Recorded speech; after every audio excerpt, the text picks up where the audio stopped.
Subscribe to I wanted to ask Chris what I need to do to get my gutters ready to have leaf filter installed. Oh, Ron, you don't have to do anything. A Leaf Filter Trusted Pro will come out and clean out your gutters, realign and seal your gutters, and install Leaf Filter, America's #1 gutter protection system. So I didn't need to get on this ladder? Ron, Leaf Filter Trusted Pros are in your neighborhood and ready to help. Just visit leaffilter.com/deal to schedule your free gutter inspection and get up to 30% off. Thank goodness. What was that site? That's leaffilter.com/deal for your free gutter inspection today. See representative for warranty details. Promotion is 20% off plus a 10% senior or military discount. One discount per household. For 75 years, Murfreesboro Medical Clinic has been a cornerstone of health and compassion in our community. From our humble beginnings to the advanced, comprehensive care we offer today, our commitment to you has never wavered. With 8 locations across Murfreesboro and Middle Tennessee and over 100 physicians, we continue to provide the highest standard of care. Then, now, and always, your health is our mission.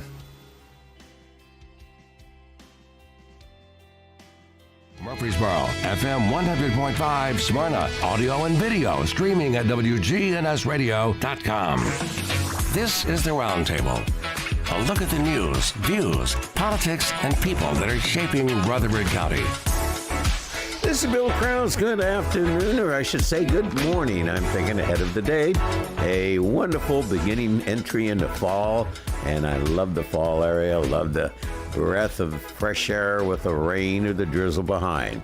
This morning we have a dear, dear friend, a great man, certainly one of the key people that makes Rutherford County as successful, as successful as it is. We're very pleased to have Dr. Jimmy Sullivan with us, who is the Director of Schools for Rutherford County. Jimmy, talk about expansion. Talk about Sunday and the ribbon cutting and some of the feasible and some of the tangible growth of the facilities of the Rutherford County schools. Yeah, first, thank you for the kind words. Thank you for having me. This is a culmination on Sunday at 2 o'clock. We have our ribbon cutting for our expansion at Oakland High School. We've had several ribbon cuttings over the last 2 months. So we had a ribbon cutting at our new elementary school at Poplar Hill. Then we had a ribbon cutting for renovation at Simon Springs in Laverne, former Laverne Primary. Ribbon cutting for Riverdale High School's addition, which is very similar, if not closely identical to Oakland, because anything you usually do for one in this community, you have to do for the other. Absolutely. And then Oakland will be our culmination on Sunday again at 2 o'clock. The public is invited. Would love to have everyone there. I'm an Oakland graduate, so it is going to be It's a very special personal. Special, yes. What does the expansion include? Yeah, it includes a lot. So Oakland and Riverdale, as everyone remembers, when those were built with an open campus, and then as we added on buildings, it became even more open. So you had the annex, usually your freshman class and students had to go outside to change classes, safety concern. So we have made it so that the entire building is connected, and so that was a huge portion. Added several dozen classrooms, removed our portables, and added a new auditorium, and just made it match as close as we could to the same educational experience that students in our new high schools are getting. And will this reduce class size per classroom, or will it just basically enhance events and activities? Yeah, it enhances and allows us to have more students at the campus, so up to 2,500 to where the previous capacity was 2,000. So 2,500. How does that average out for high schools, not only in the district, but throughout Tennessee? Yeah, we have the most of the largest high schools in the state. And so Stewart's Creek High School is our largest high school. They sit about 2,400. And it is second, third, fourth, depending on the day of how big of a high school that is in Tennessee. I think Collierville is number one. They're close, if not over 3,000. And they built it that way, so they had one town and one school. Having 8 comprehensive high schools and every one of them over 2,000 students is a unique challenge. And so we work with our school board and our county commission, but we truly are to the point that we don't want our schools to get any bigger. It definitely impacts the educational experience students have, the safety of our students if you just build schools just to have seats. And so we're happy to be at 2,500, appreciate all of that, but we don't need to go bigger. I'm assuming you have noticed what Wilson County is considering about changing start times. Yes. Have you thought about that in Rutherford County? Yeah, we already stagger our start times. Oh, have you really? So the largest majority of our elementary schools start at 7:30. Middle schools start at 8, high schools around 8:15. It's staggered just a little bit depending on bus routes, transportation. For example, Siegel High School is 8:10 instead of 8:15 because Siegel Middle School is right there. Mm-hmm. So yeah, we already stagger ours. See, I always have said Rutherford County, if anybody is going to be in the forefront, it's going to be Rutherford County schools. Thank you. Yep. No question. We were talking off the air about enrollment fairly stabilized. Talk about that despite the fact that Rutherford County still is experiencing rather significant growth. Yeah. And so it's weird for us for enrollment because we have so many people moving to the area outside of Tennessee. Mm-hmm. And so we started the school year down a couple hundred. So that was largely due to kindergarten enrollment. So kindergarten enrollment statewide is down. It's a weird trend. We expect next year for that to rebound because it is the year that COVID babies could potentially be in school. Exactly. 5 to 6 years after March and April of 2020.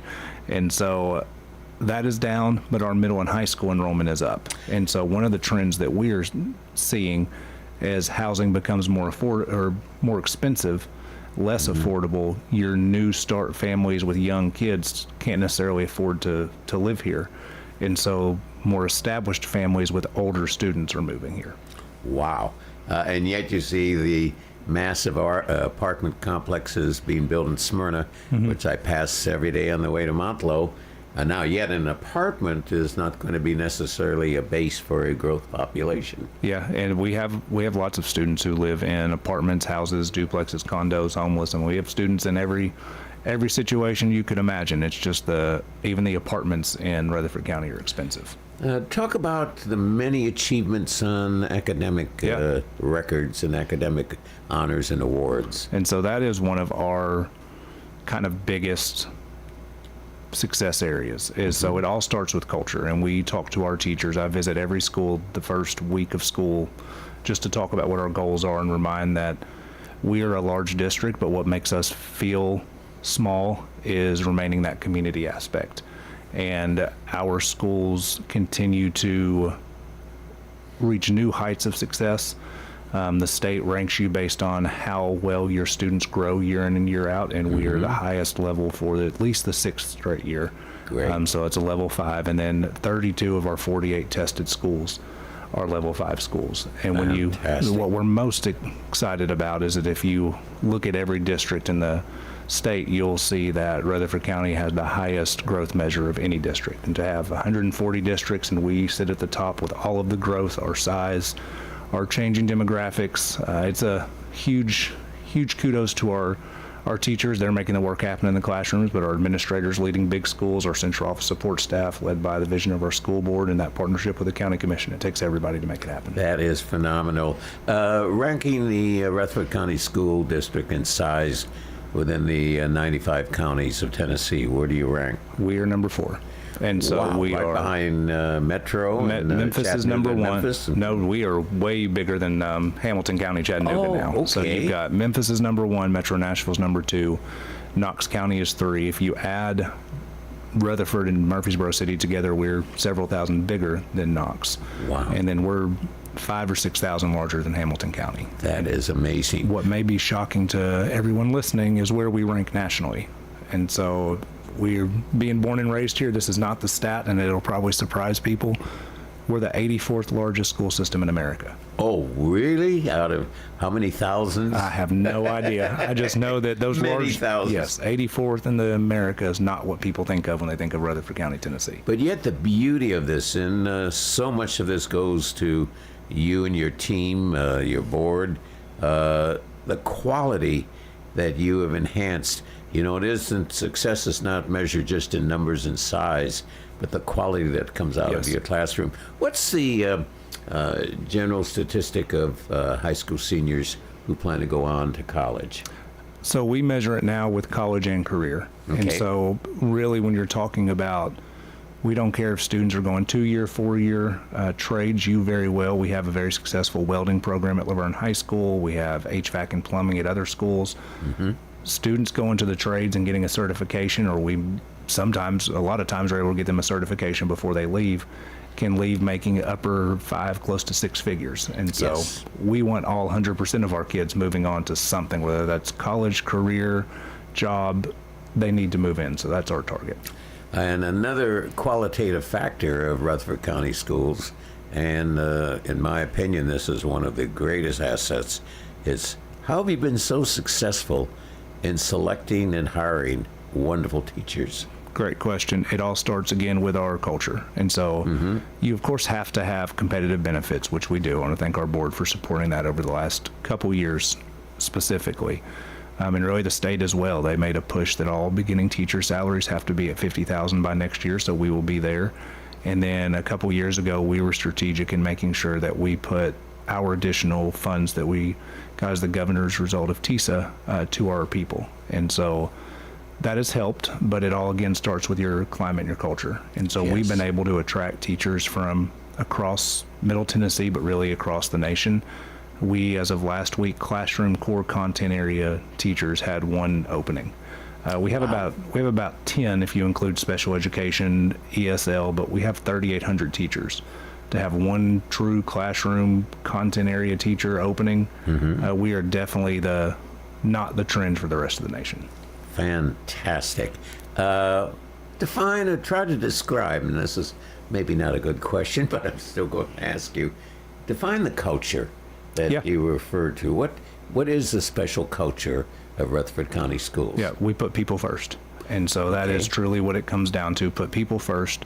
We're a large district, but we want to feel small. And so trying to make sure we keep everything community-based, community-focused, and our central office is involved in our schools so that you always have that line, I guess, between central office and your schools, but we try to break down that barrier, and so that we're active, we're involved in the schools, and then just being open. The number of teachers and staff that email me about the craziest things that you would think, why are they emailing the director of schools on that?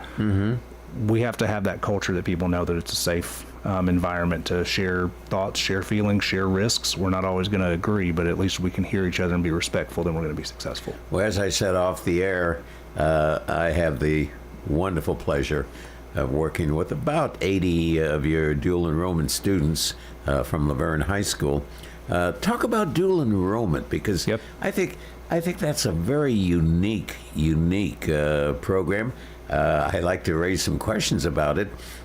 Talk about coordination. I have raised the question with Dr. Torrance at Motlow. I said, your graduation, when you're awarding these dual enrollment students an AA degree, they're at the graduation ceremony. It's a wonderful event. They're told that the world is their oyster. They can be wonderful. They graduate with their AA degree, and the following week they have to go to the high school. Go through commencement. And I asked them, I said, what's it like going to a high school commencement after you've been to a college graduation? Yeah. And so that is, we have dual enrollment at all of our campuses, for our high school campuses, and that is a way for our high school students to go ahead and earn college credit. And so they are doing an amazing job. Again, we want our students, whatever they're interested in, whether that's college, career, trade, we want to give them those opportunities. And dual enrollment has a specific partnership with a lot of colleges, but the one at Motlow with Laverne allows them to earn their associate's degree before their high school diploma. And that's just a neat thing that we're able to offer. We have it with a couple other colleges as well. And then Dr. Torrance is an amazing supporter for us in Rutherford County Schools, and with TCAT as well with Mr. Patrick Wade. So appreciate both of those gentlemen. Well, I had a number of the students last Friday. The deadline was college applications for transfer. And I said, you probably have a much better chance of admissions to your upper division college as being a transfer student than being a brand new freshman where you're competing with a larger pool of applicants. Absolutely. So they have their choice. Many advantages. I find the maturity of the student in dual enrollment, at least from my personal experience, is fantastic. Yeah, and that is students are motivated. We really worked with our teachers and our students coming out of COVID, and I know it may seem that was 5 years ago, but it takes time for students to go through the system. And so when you have these students that are seniors, were 7th and 8th graders during COVID, which is a hard developmental age, and they had their educational world kind of turned upside down. And so it takes some time to truly get students back to focused on education. And I think the new cell phone laws also helped that. Talk about the cell phone laws. Yeah. I want to see that implemented at community college levels. So the state legislature passed a new cell phone ban during instructional time this year, and I will tell you, I was very skeptical. To me, our biggest focus is on educating our students, and my initial thoughts were we're going to end up disciplining more kids because it is they're so used to it. We're going to have arguments with parents because the parents are going to say that I paid for that, I want to have access to my kid at all times, and I didn't like the way I fully believed in the intent. I was worried about the implementation. Yes. It's been amazing. Absolutely amazing. Very few issues so far. Parents have been amazingly supportive, and then students we've had a couple of parents make comments to us that when their kid gets home, they want to go straight to sleep because they've had to socialize all day and they haven't been socializing. So I think there's a lot of benefits. Have many districts adopted the same? Yes, so it is a state law, so they all had to adopt it during instruction time. I will tell you, I always, even though my role now is very much not as an educator, I'm more of a business person operating a huge budget and serving almost really as a CEO, that still lead from that teacher lens. And as a teacher, you want to start off as harsh and as strict as you plan on being with a rule. And so we banned cell phones during the entire school day. It was up to districts whether or not they wanted to do instructional day only during classes. They could. Some districts allow them to have them during lunch, class changes. We do not. We also don't allow them to have headphones because then your headphones would be communicating to your device listening to music. And so that's been the biggest frustration for students, I know, is they want to have it during that time. But it's been so successful, I don't envision going back. And I know the legislature is also looking at making that a ban, 8 to 3, whatever your school day is, and we already have it implemented, so it wouldn't be a change for us. Wow. I have seen, talk about this, and I am not too clear, and I have seen students at school with earphones, and it's apparently, they tell me it's to drown out other noise. Yeah. Do they still hear the teacher? I'm glad that we don't have that anymore, because that's an argument. How could you still hear if you were listening to music the whole time? Absolutely, absolutely. And I specifically say, if you're listening to something and you're not listening to what's being talked about in the class, you're not getting 100% of what the class is supposed to be. You basically promote from within. A principal, a vice principal, basically is coming from within. It's a little bit of everything. So we are always looking for the best applicant that we possibly can find.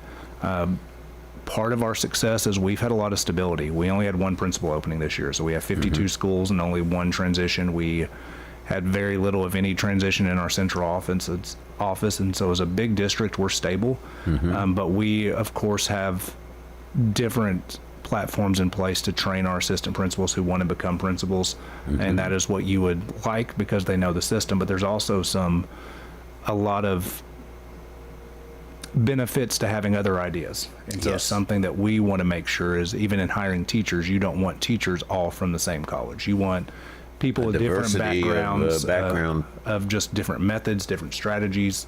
Same thing for leadership. If we're only all one background, then we're only going to have one way of doing things. It's going to be a cookie cutter education. What, just in the statistics, size of the district in terms of enrollments and in terms of personnel? Yeah, as far as compared to... Well, just the normal, you have how many students currently in Rutherford County? Oh, right over 52,000. Wow. Yeah, okay. 52,000. That is amazing, And that's... well, you're basically K through 12, except in Murfreesboro. Yeah, well, we're K through 12 in Murfreesboro too, so we're pre-K through 12. So you have... Oh. Yeah, so Murfreesboro has, of course, the city schools. Yes. But we have areas that are dual zoned. So you have Blackman Elementary, Barfield Elementary, several elementary schools that sit in the city limits. When the schools were built, those were not Murfreesboro city limits, but they are now, and so our zone still is there. Sure. Wow. So, yeah, we're... And number of teachers and staff? About 6,600. Wow. Does that make you almost the largest employer of Rutherford County? Close. Close to Nissan? Yes, for Nissan, example? and we're either 2 or 3, depending on the day. So Nissan assembles cars, you assemble students. Correct. That is absolutely correct. That Yeah. would be the whole area.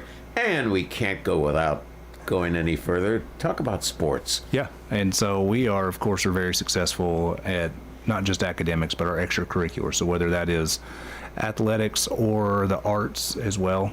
So we have students, let's talk about the arts, that go on to the most prestigious universities that you could imagine.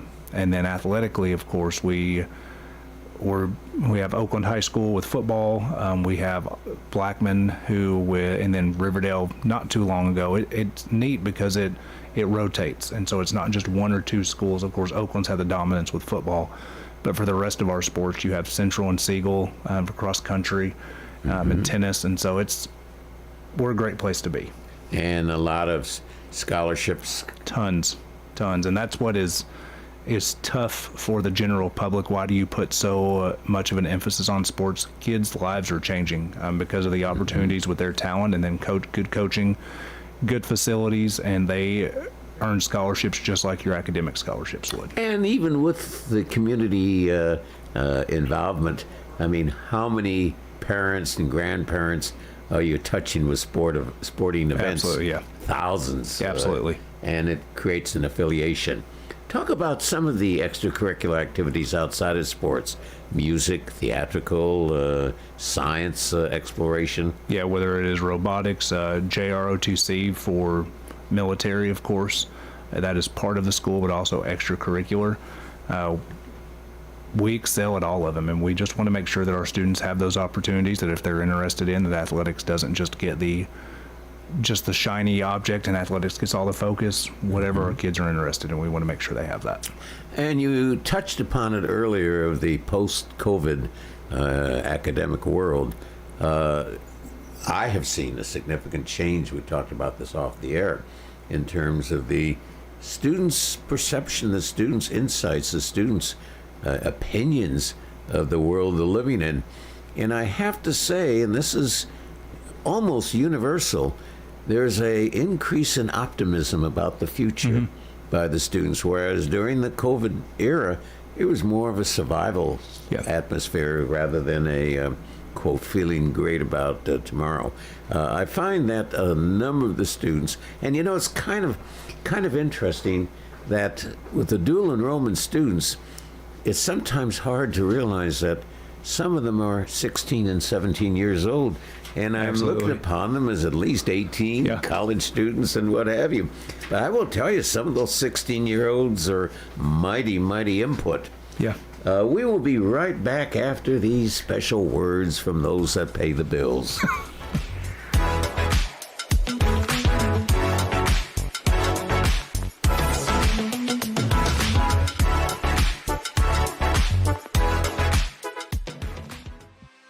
For 75 years, Murfreesboro Medical Clinic has been a cornerstone of health and compassion in our community.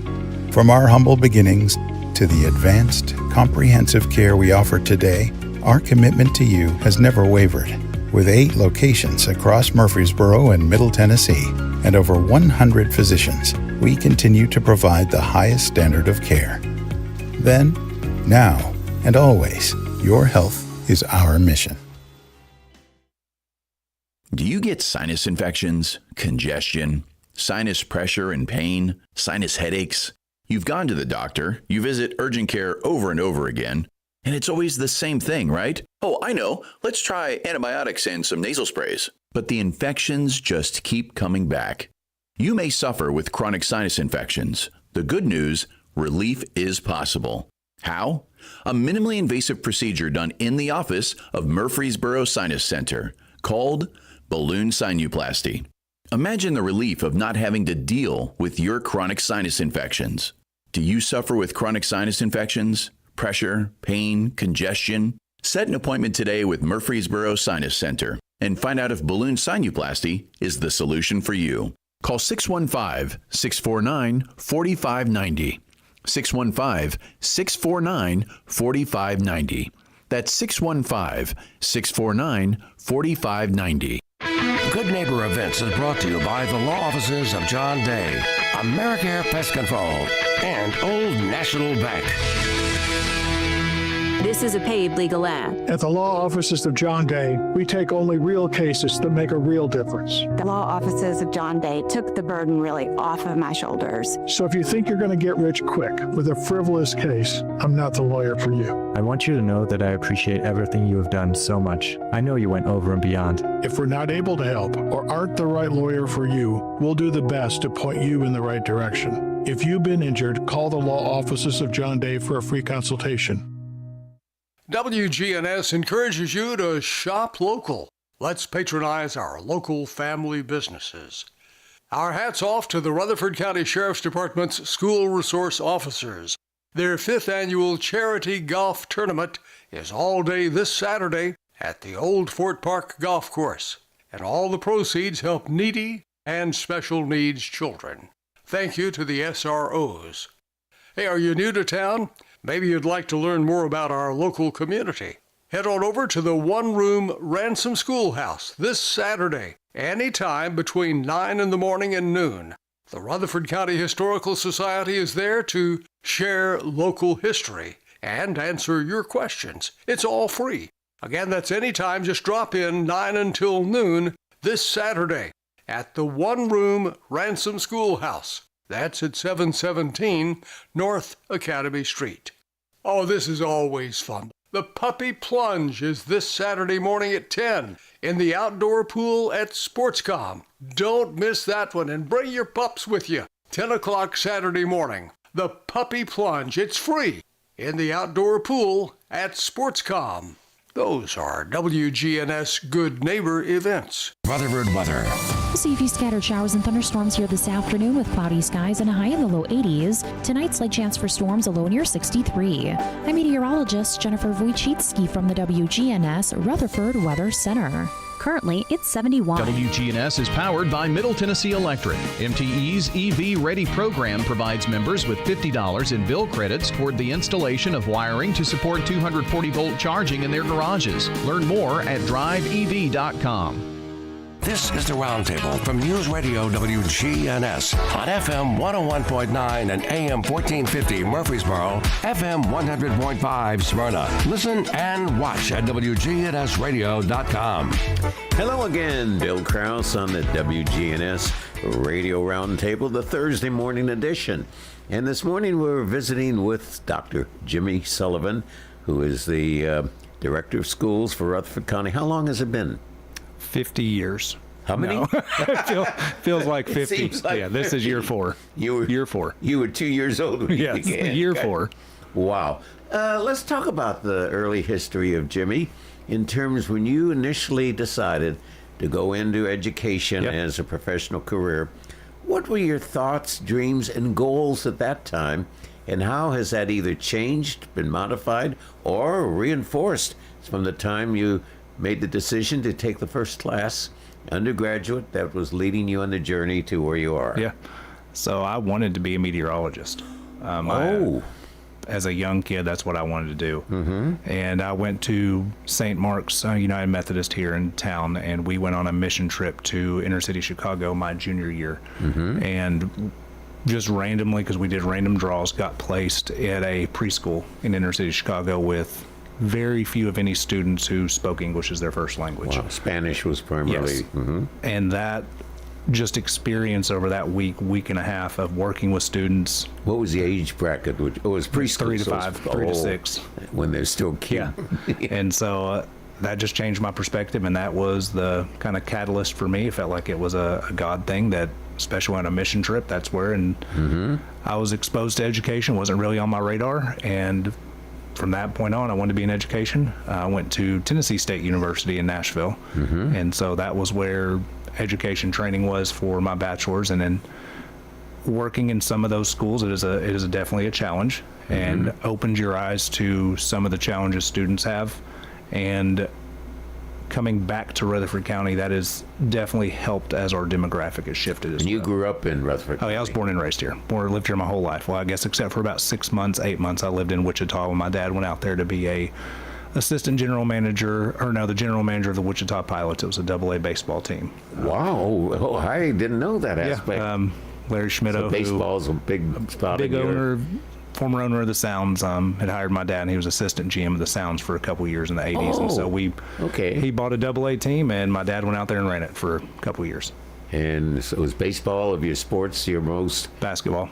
So I was a basketball did you play coach. basketball? Yeah, I was a basketball coach, so that was my favorite. So in high school, elementary? No, my parents ended up being divorced, and so real rough divorce, and I had to work through high school. So I had to work to help support things. Wow. Who's your favorite basketball team now? Being still the connection to my dad would be a Boston Celtics, but okay. I'm more of a college fan. I'm a diehard Vanderbilt fan, have been my entire life, and so that my dad being from New York, my mom's from here, but my dad's from Queens, New York, and moving here, they didn't really have college teams up north. I mean, Rutgers, St. John's, and so it was who was the local team? The Schmittos had coached the baseball team at Vanderbilt, so we became a Vanderbilt fan. So I jokingly, my entire life was like, you moved here and you picked the team that never won. And they're not doing too badly in football, they're not. They? And I'm a diehard. I'm a season ticket holder in baseball, basketball, football, so we go to all of it. Were you at the game last Saturday? I was at the Virginia Tech game in Virginia, so and then the tragedy we've had, of course, with Declan's cancer and then Asher's passing away. They've been amazing to us. I mean, absolutely amazing. It's like a family. Hospital, medical center, yes. And the teams, they've been like a family to us. How is your son? Doing great. Good. He's an 8th grader Central, so doing great. Wow, remission? Oh, yes. Yeah, we have about another year and a half till he's technically cleared. So he goes for blood scans about every 3 or 4 months, which is always terrifying as a parent. But another year and a half, You'll be a little bit over a year and a half. Hopefully out of the woods. Yes. Well, God bless you, and God be with you through this whole journey and process. So as you became enthused, excited about entering the world of education, tell me how your dreams in those periods of time are today's reality. Do you look back at how it was in the south side of Chicago and take a look, okay, that's how we're going to have it in Rutherford County? Because our population demographics are continually changing. Yeah, definitely not something we wanted to emulate. And that is what we talk about as a school system, being the 84th largest school system in the country. Mm-hmm. You have some large school systems that are considered successful. The largest majority are not. No. And we talk about that intently of how do we make sure that we don't become a large school system that loses its identity and no longer is successful, and it's more like a factory instead of really worried about students. And we struggle with that. I mean, that's a reality. We were talking off air that our leadership team talks about that. When we're putting something in place, is this another layer of bureaucracy just to have bureaucracy, or is this actually going to help and make a difference? But you're mandated for so many things by both the state and the federal government. Just the book on implementing mandated policy. It's a very large book. Are you experiencing any change yet? And I don't want to necessarily get into the politic of it, but experiencing any change yet from Department of Education in the federal level? Not really. Mm-hmm. And that's a lot of what you hear about. We don't have a lot of interaction at the local level with the federal Department of Education. Funding? Do you have? We have had most of our funding has been restored. I know that is on place to discuss for next year, but education constantly evolves, and so we will figure out whatever needs to be figured out. Most of our conversation is with the State Department of Education. The state then has the conversations with the federal government. So outside of funding discussions, the federal government has mandates very little interaction with us at a local level. Well, on the state, I'm assuming they are still playing a significant role on curriculum. Yes. And on curriculum, literally, do you see a significant influence on both elementary and middle school and high school curriculum determination by the state? Really, when we talk about curriculum, and not to go too educational, but the state sets standards, and so those are the requirements at each grade or each course that have to be taught, and that's determined by the state. And so we talk about that as teachers. We may have, one of my favorite examples, and it's been about 5 or 6 years, taught science and taught middle school math and science. Chemistry used to be an 8th grade science topic. It was difficult. I mean, chemistry can be an abstract topic for 8th grade brains to figure out. The state moved it to 7th grade. Not what I would have recommended, but there's nothing any of our teachers can do about that. And if we decide that we're not going to expose students to the required curriculum, then we're setting them up to fail at the next level. And so we talk all the time about whatever the standards are, whether we think that's where they need to be, it doesn't matter. We have to teach it. The state then selects through a vendor process who you can choose to adopt for textbooks, and then the local board gets to adopt a textbook, and then that's where the teaching magic happens after that, of truly how to implement. Well, you know, again, without getting the politic, but I think as a professional and highly, highly successful educator, I'd like your input on this, that on the federal level, we're seeing a movement toward decentralization of the role of Department of Education, with putting more of the authority, power, and responsibility on the state governments. Do you see us going back to what I recall when I was in school, that each state had its own standards of teachers, standards of graduation, standards of education, and competitively, a student who graduated from school in California, Illinois, New York, had a tremendous advantage nationwide versus a student who was graduating from Mississippi or Alabama schools. And the national standard is what somewhat gave an equalization to what was expected for graduation. Do you see us starting to fall back to the quote individual state competitiveness on education? I think we're already there, because that's all I know. Tennessee sets its own standards, its own graduation standards. So I think we're already there. Good. Because that's all I know, and all I've known since I've been in education. And it hasn't, at least from my observation, hasn't affected how a Tennessee graduate is going to do on the national job market. Right, agree. I think or the national college admissions market. Correct. What's difficult is that every state has their own assessments, and every state sets their own assessment scale of what's considered proficient. And so that is me as an educator, one that I struggle with, is when you hear that, well, only 45% of kids are proficient in English language arts reading, compared to in Kentucky 65% of students are. Well, those are two completely different tests. There's two completely different scores of what's considered proficient. So you can't compare. Tennessee, very easily, we could do what we did in the early 2000s, change the scale and have 100% of our kids proficient. Because I think what I like to remind people when they say scores for proficiency need to be higher, we all agree. But if you look to what students are doing now compared to what students were doing when we were in school, it is much more advanced. Exactly. And so that doesn't hold up to the argument of our kids are not as intelligent as they were 10, 20, 30, 40 years ago, because in the same breath, you're saying that what they're being asked to do is more advanced. And Correct. So those two don't line up. Do I even touch the subject of AI? Yeah, I mean, AI it's the world. And so... And how is it impacting directly and indirectly Rutherford County schools? We have to, whether we like parts of it or not, we have to prepare our students for it. I use AI to help simplify tasks for my job. And so that's what students are going to be doing when they go into the workforce as well. It's what they're going to be doing at the collegiate level. And so we have a policy on AI about it has to be your own work, but in order to be able to synthesize information, very similar to almost like the calculator was viewed decades ago. It's just it's a new tool, and if we don't learn about the tool as educators, then the students are going to outpace us and know more, and they already know more about it than we do, if we're being honest. But we have to stay up on AI, and all of our software programs have a component, and we want to be in control of it, not let it control us. That's a neat analogy that you just said that I love. That, you know, it was the day when the calculator came aboard, and you no longer had to count your 5 fingers on each hand and 5 toes on each foot to get your numbers. You just pressed it in the calculator. So I guess this is a new generation. A calculator, then computers, then and internet, all the various and then, levels and stages of computers. So how do we balance technology and humanism? I think the easiest is our students still have to have that base core knowledge. For me, using AI to help synthesize information, help produce information, but not teach the information is truly, I think, where the difference lies. And again, I'm really now tackling your brain as an educator. I love it because I don't get to talk this much as a director would love to. That's why I love to have you here all the time.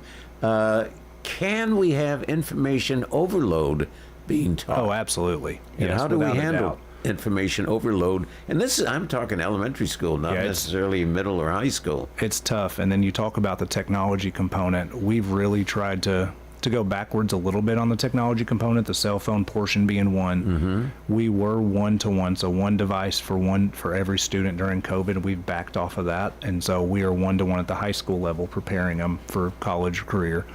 We're 2-to-1 at the elementary and middle school level. I think the unfortunate part is there's definitely a disconnect between districts. The legislature is pushing to have less technology, but then our Department of Education just announced last week that we're going to start testing 2nd through 5th graders online. Wow. And so that's a disconnect. If we're trying to remove as much technology from the classroom, then we don't need to be assessing kids with a high stakes test on technology. That's not how they were taught. And so there's a disconnect there. And so when you're talking about the federal government to the state government, I think there's definitely that disconnect of what is needed. Well, you go one step further, and I'm sure this is a huge problem.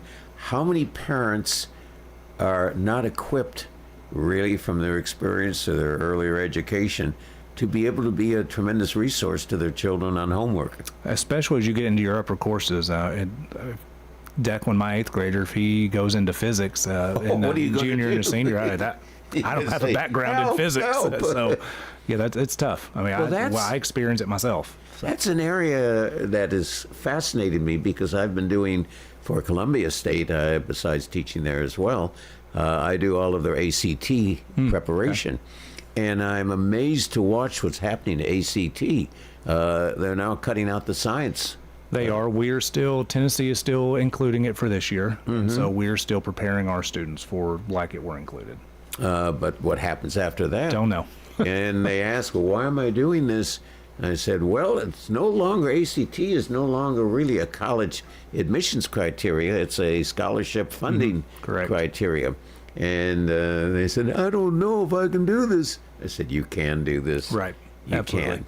We'll be right back after some more words from our sponsors.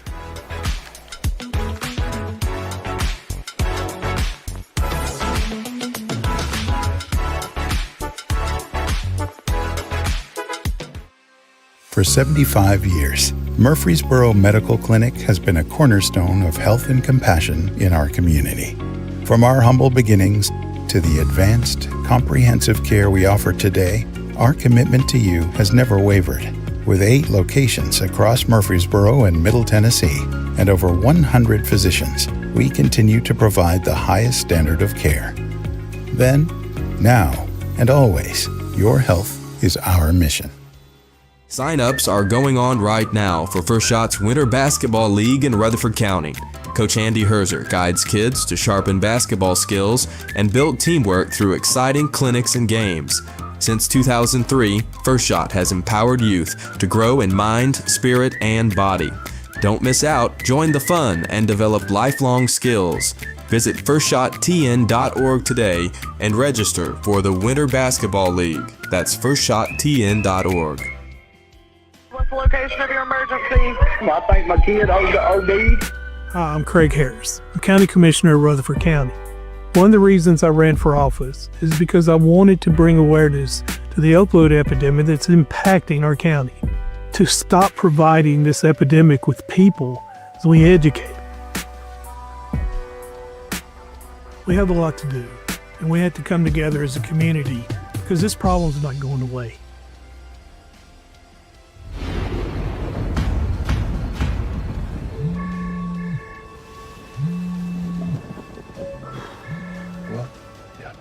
I'll be right there.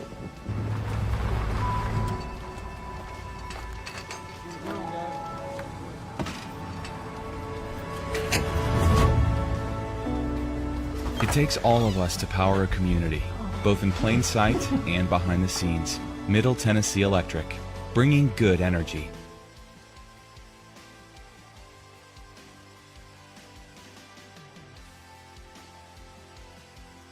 There's something fresh every week. Tuesdays and Fridays, 7 to 1 at Lane Agro Park in Murfreesboro on John R. Rice Boulevard. Are you tired of feeling like just another number with your insurance provider? At Rayburn Insurance Agency in Smyrna, Agent Rick Hall prides himself on offering personalized service that puts you first.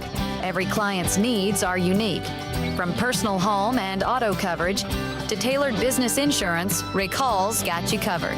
Rick Hall at Rayburn Insurance Agency in Smyrna, where you're more than just a policy number. You're a neighbor. This is Pastor Nikki Ajapong, the lead pastor of Holy Hill Chapel in Murfreesboro. Hear our sermons on WGNS every Sunday night at 7:30. Our congregation is made up of a variety of nationalities. Visit holyhillchapeltn.org to hear our podcast. This is the Roundtable from News Radio WGNS on FM 101.9 and AM 1450 Murfreesboro, FM 100.5 Smyrna. Listen and watch at wgnsradio.com. Bill Krause's final segment of the WGNS Radio Roundtable Thursday morning edition, and I hope you are, as much as I am, enjoying these insights shared by our wonderful Director of Schools for Rutherford County, Jimmy Sullivan. And off mic, Jimmy was saying he likes to talk about educational theory, practice, and application. I don't get to do it much anymore. Yeah, so we're not talking about number crunching, but talk about, if you can immediately recall this, some of the individual success stories that come up to your office, come back to you, that's happening out in the field. Yeah, I think that's ultimately what it's about, because you see a trend in education to have non-educators leading districts. Mm-hmm. And I think there's ways for people that don't have an education degree, of course, or an education background, to be successful leading a district. Mm-hmm. You have to immerse yourself with your teachers, because there's a balance you don't know. What is different from leading education and leading a for-profit company or a non-profit company? Non-profit, yes. Is, one, we're working with people, and so the products are actual people. We are charged with making sure those people are safe every single day, 52,000 of them. And it's not just a number or a bottom line or a budget, it's people's lives. And what makes it even more unique is I run a $580 million budget, and I have... How big? $580 million. $500 million? Yes. And wow, that's with a B, $500 million. $500 million. And I would challenge any other CEO that has no ability to raise revenue. I have no control over revenue. Mm-hmm. It's all dictated by entities State outside or federal, of us, and really don't have a lot of say-so outside the budget process of where it goes. And so it is a unique position that if you don't understand the dynamics of education and those success stories for students, then it just becomes a business and you lose that human nature. And so we have amazing success stories from even at the elementary level of students who may have been not really exposed to education beforehand, or they had a huge exposure in preschool or at home, and then they're able just to have new opportunities because of things that we're able to provide them. What grade level were you primarily teaching?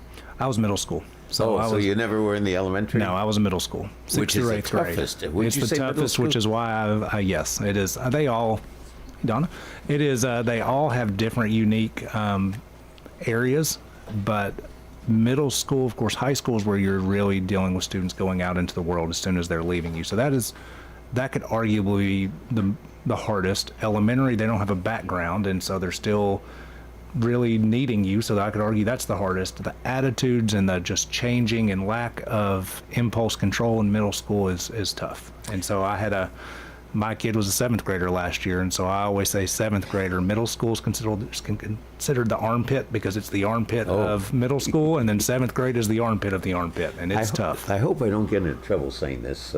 I kind of say things before I think about their validity. But this last summer, I had the wonderful opportunity to be participating in a 7-week writing program for students from age 6 to age 12 in the inner city, or I could probably say in the more disadvantaged communities of Davidson County. And I will tell you, the little kiddies of 6 and 7 and 8 years old, sweet, lovely. I said, boy, a kindergarten teacher, you know, what a pleasure it would be to be working with 5 and 6-year-olds. I will tell you that a 12-year-old girl, and I hate to be sexist, and I think I am, a 12-year-old girl, my heart goes out to any teacher who has to deal with a 12-year-old girl. Not so much the boys, but these 12-year-old girls, how independent they were. And I don't know how you even maintain a disciplined environment, let alone a learning environment. Structure. Wow. Our middle schools are very structured. Wow. If you were to specifically tell a young man or young woman who is now planning, thinking, dreaming, considering a career, why would they want to go into teaching?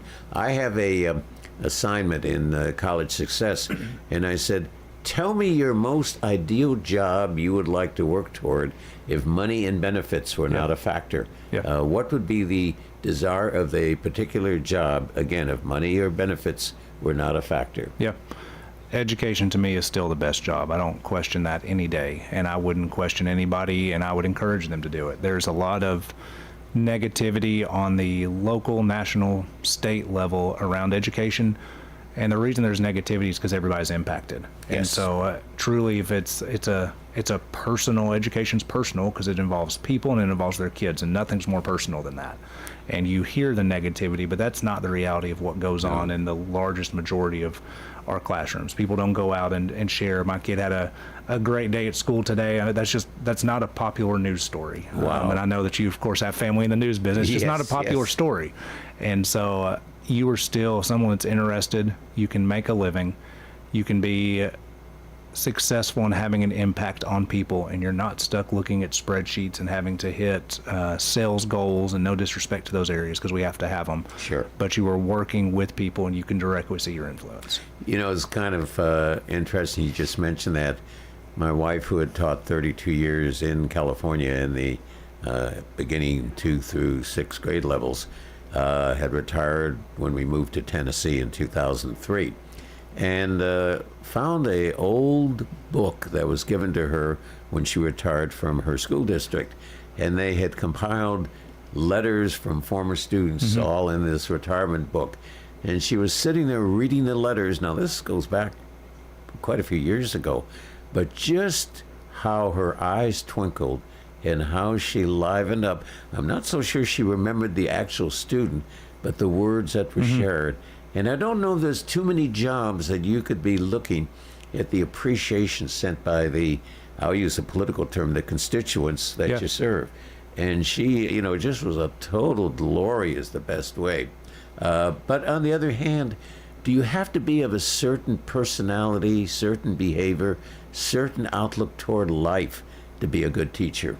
I think you have to have a certain skill set, and I think that skill set is you have to want to help your fellow man. You have to be able to have the temperament to understand that there are going to be challenges and not let the challenges outweigh all the good that you have. But you definitely, somebody who has not been a teacher before can absolutely become an amazing teacher. Yes. Can education, now here's your larger theoretical question, can education today in 2025 keep up with the rapid changes of the world and society in 2025? I think we have to. If we don't, our kids and our future depends on it. Your biggest challenge is going to be, and we're not facing it yet. We faced it about 5 years ago. We haven't faced it recently, is you have to have teachers. And if you don't have teachers, then you're not going to have a successful school system. I can, shows my age, I can recall the impact of Sputnik when the Russians launched for being the first, quote, space exploration. Right. And the impact Sputnik had on public education, massive changes in a short period of time. Wow, we're falling way behind. We've got to be competitive and advanced. And it really had a shockwave. Yeah. And, you're right. We may have it coming sooner than later. Yeah, and I think, again, what always makes us unique in the United States is we educate all students. And so when you see national statistics, most places don't educate all kids. We educate and assess every kid. Well, without getting into a controversial item, a private school can cherry pick good students. It's an application process, application, yes. And even the retention process. Yes. The ability to, quote, let a student in a private school go because academically or behavior-wise they're just not doing it. You've got to accept and retain all, Accept unless and the take all, very worst case scenario. Yeah, and we have a great relation. We have an amazing partnership with our county school system, with our private schools here. Great. Especially MTCS, PCA, St. Rose. That's a collaboration because we both have spaces for each other. We need each other to be successful, and so it's good.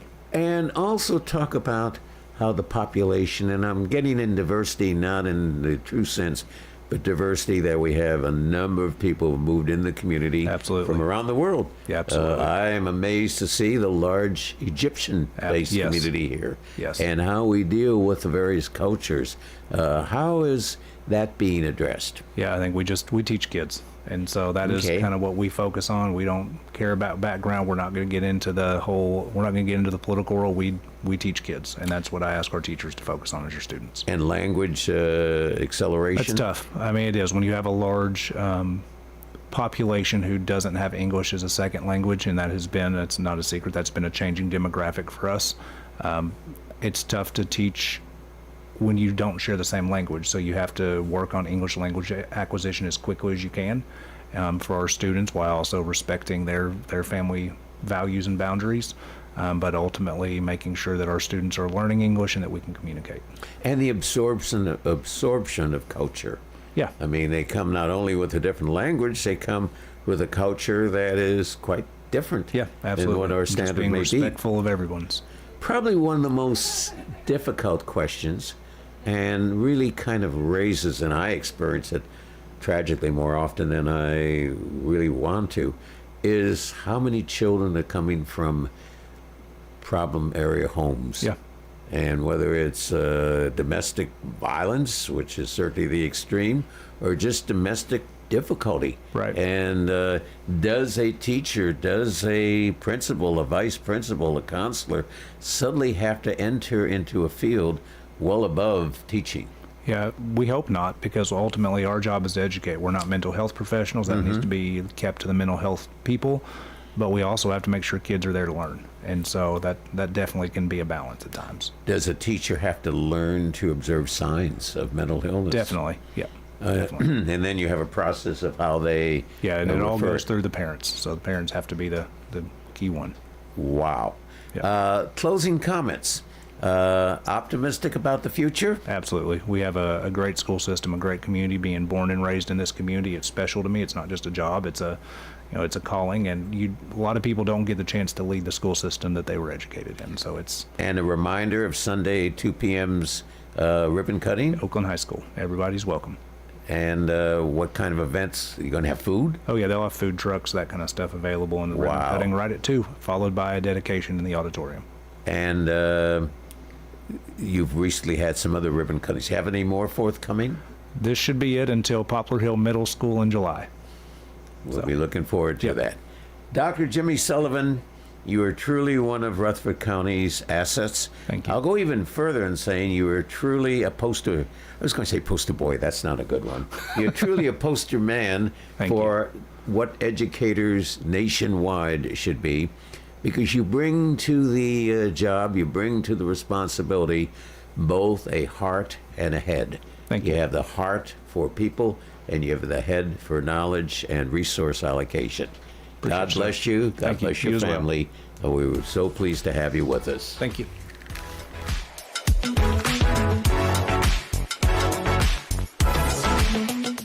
Subscribe to Big G TV, local content that matters to Rutherford County.